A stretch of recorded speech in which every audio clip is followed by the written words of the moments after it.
Hello everyone. लोग कहते हैं इंग्लिश सीखनी है तो बुक्स पढ़िए, न्यूज़पेपर पढ़िए।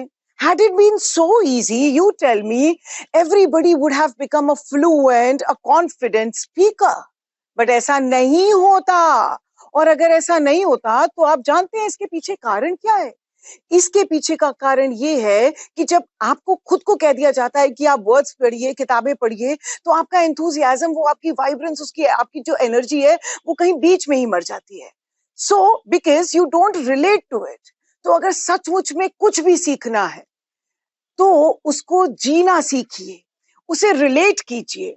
एंड फॉर दैट मैटर, अगर आप इंग्लिश सीखना चाहते हैं तो उसे सब्जेक्ट की तरह नहीं, उसे लाइफ समझिए, रिलेट इट, देखिए चीजों को, उसे एब्जॉर्ब करिए आंखों के जरिए, कॉपी करिए, आई मीन इमिटेट करिए, उन सब चीजों को, एक्सप्रेशंस को अपने अंदर उतारिए और फिर देखिए उसका एक मिरेकल कि आप सचमुच में एक नेटिव स्पीकर की तरह बोल पाएंगे। आप अपना स्टाइल स्टेटमेंट तभी बना पाएंगे जब आप शब्दों को अपने आंखों से उतारेंगे। कहते हैं ना, जब शब्द आंखों से उतरते हैं तो दिमाग में ऐसे बस जाते हैं कि वो मक्खन की तरह फिसलते हैं। तो चलिए, आज इस 5th एपिसोड में मैं आपके लिए एक छोटा सा क्यूट सा पिक्चर लेकर आई हूं जो आप देख सकते हैं मेरे पीछे। बट देन मैं उस पिक्चर के जरिए कुछ एक पैराग्राफ बनाऊंगी, उसे स्टोरी कह सकते हैं, कुछ भी। बट देखिएगा, एक छोटी सी सिंपल सी स्टोरी से आप कितने सारे सेंटेंसेस या फ्रेजेस सीख पाएंगे। और इसमें फर्क क्या है और लोगों से या और लोगों के सिखाने से? देखिए, आप खाली वर्ड सीखते हैं तो आप भूल जाते हैं, बट जब आप ये पिक्चर देखेंगे और सोचेंगे हाँ ये ऐसे यूज हुआ था, और आप उसे रिलेट करेंगे, विश्वास मानिए ये एक जादुई चमत्कार का काम करेगा और आप आसानी से सीख पाएंगे। आई होप आप देख पा रहे हैं इस पिक्चर को, which is at the back. चलिए, इससे रिलेटेड आपको नए वर्ड सिखाती हूँ। इस सेशन के बाद आप भी अपनी इमेजिनेशन का यूज करेंगे। मेरी कहानी सुनने के बाद I want that you should also write a small story in the comment section so that I can actually get to know whether you got it और नॉट। बट उससे भी पहले, अगर चैनल सब्सक्राइब नहीं किया है तो जल्दी से go and subscribe the channel and do share this video. चलिए, पिक्चर पीछे है और उस पिक्चर की डिस्क्रिप्शन में आपको समझाने जा रही हूँ। He is Mr. Potlu Ram, the one in the brown coat and a bow tie, who has come all the way to Junjun village to acquaint people with the new welfare policy of the reigning government. Initially, or at the beginning, the villagers were out to lunch. But when Potlu Ram started screaming, beating the drum, and making funny faces, the villagers of all age bracket came and gathered around him. Thus, he succeeded in his mission. He had actually come to tell people everything in black and white.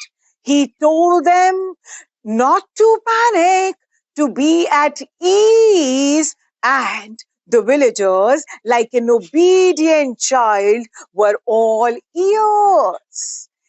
Their happiness knew no bounds when they got to hear that very soon their village will get a hospital and a school.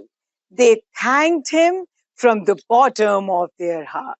So this is the story. चलिए देखिए, पहला underlined word, that is the one. The one क्यों use होता है? इशारा देने के लिए किसी के बारे में। The one in the brown tie, the one in the yellow suit. तो ये वर्ड यूज कीजिए, बहुत नॉर्मल है, बट आपकी लैंग्वेज को, आपकी स्किल्स को निखार सकते हैं। नेक्स्ट देखिए, all the way. All the way emphasise करने के लिए यूज करते हैं, मतलब जब कोई लॉन्ग डिस्टेंस क्रॉस करके या बहुत लंबा सफर तय करके आया हो। तीसरा वर्ड देखिए, एक्वेंट। एक्विंट का मतलब क्या होता है? किसी नई चीज के बारे में किसी को इन्फॉर्म करना। और वो जो जेंटलमैन थे पोटलू राम, वो इन्फॉर्म करने आए थे, so that's the word acquaint. Fourth word is welfare. Welfare का मतलब क्या होता है? पब्लिक जन कल्याण के लिए किया गया कुछ काम. Fifth word is reigning. Reigning means जो सत्ता में गवर्नमेंट होती है, जिसका शासन चल रहा होता है. Sixth word initially भी कह सकते हैं या at the beginning. में बड़े इजी वर्ड्स, बट अगर आप उसको यूज करेंगे तो ही आप उसको अपनी लाइफ में उतार पाएंगे. सो इनिशियली या एट द बिगनिंग मतलब शुरुआत में. Next, out to lunch means not to pay attention. The eighth word is beating the drum. जोर जोर से ड्रम बजाना. नाइन्थ, मेकिंग फनी फेसेस, मजाकिया चेहरे. ये सारे वो वर्ड्स हैं आपको आते हैं, मगर जब यूज करने की बारी आती है तो आप ब्लैंक हो जाते हैं. तो अब आप जब रिलेट करेंगे तो विश्वास मानिए पिक्चर सामने आएगी और आप सीख पाएंगे. 10th, of all age bracket. Of all age bracket माने हर उम्र का इंसान. नेक्स्ट वर्ड की बात करेंगे, that is black and white. Black and white mean स्पष्ट तौर से, लिखित रूप में या स्पष्ट तौर से we use black and white. आगे बात करते हैं एट ईज. एट ईज या पैनिक ना करने को क्या कहते हैं? शांत होना, काम डाउन हो जाना. Next, all years. बहुत अच्छे फ्रेजेस और वर्ड्स हैं. ऑल ईयर्स माने सुनने के लिए उत्सुक होना, ईगर होना. That's called all years.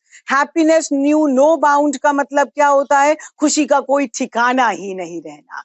Next बात करेंगे bottom of the heart means तहे दिल से किसी का शुक्रिया करना. और ओबीडियंट आप जानते हैं, मैंने इसे इंक्लूड नहीं किया, विच मीन्स आज्ञाकारी. उम्मीद करती हूं आप ये वर्ड आज से ही नॉर्मल स्पीकिंग या कॉन्वर्सेशन में यूज करेंगे और अपने आप को एक प्रोफिशिएंट स्पीकर बनाने के लिए पहल करेंगे. चलती हूँ, 6th एपिसोड में मिलूंगी फिर किसी नए तरीके के साथ, ताकि आप फिर रिलेट कर पाएं और सीख पाएं. Bye for now. Do subscribe my channel English by Komal. Take care.